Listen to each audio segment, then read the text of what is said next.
Jens here. I'm working on a PC today. So a few days ago, my friend sent me his PC, and after the troubleshooting, we find out there's a motherboard issue. So today, we decided to go to the simplest way. We decided to swap it out. So we got a new motherboard, Gigabyte H61 Micro ATX for today fix, and we got a new case, a PC case. So we got everything prepared. Let's get started, shall we?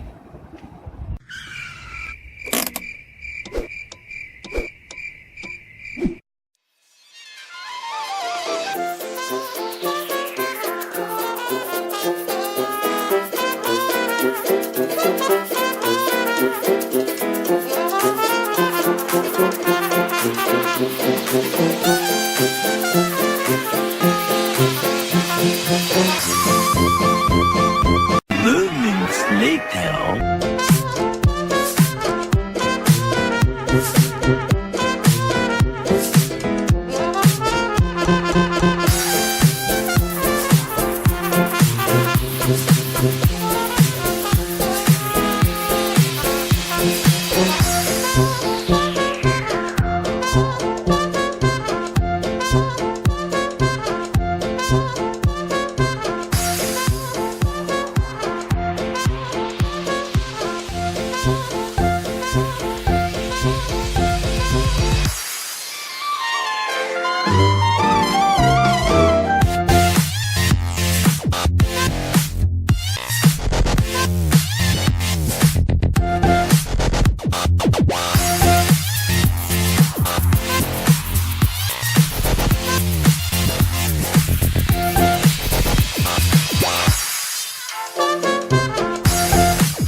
Years later.